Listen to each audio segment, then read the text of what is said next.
1972 সালে জাতিসংঘের উদ্যোগে এই দিবস পালনের সিদ্ধান্ত হয়েছে। সেই সময় আমাদের এখানে পরিবেশ সচেতনতা এত বেশি ছিল না বা দরকারও ছিল না। আপনাদের সিনিয়র যারা তারা দেখেছেন, কিন্তু এখন কিন্তু এই বিষয়গুলি আমাদের ভাবতে হচ্ছে।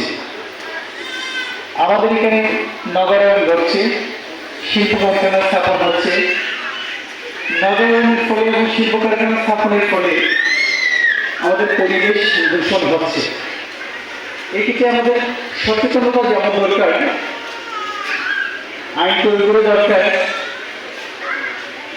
এবং এক্ষেত্রে শুধুমাত্র আমরা যারা শিল্প কারখানা স্থাপন করছি না তারা সচেতন হলেই তো হবে না।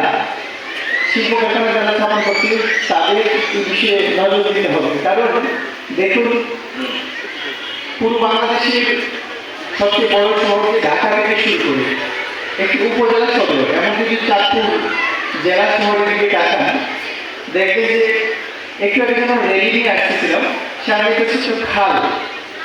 তা আমি বলছিলাম যে আমাদের নাকে গন্ধ আসতেছিল। আপনারা যারা রেলিতে ছিলেন হয়তো খেয়াল করেছেন। তো এটা কি ইঙ্গিত করে? আমাদের পরিবেশ সংরক্ষণে আমরা ওইরকমভাবে সচেতন বা সফল হতে পারিনি। তার প্রমাণ হলো এই যে খালের দুর্গন্ধতা, তাই না?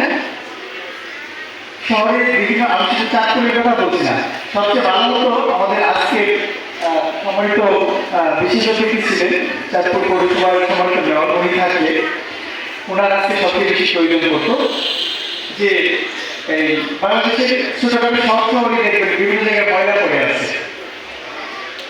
আসলে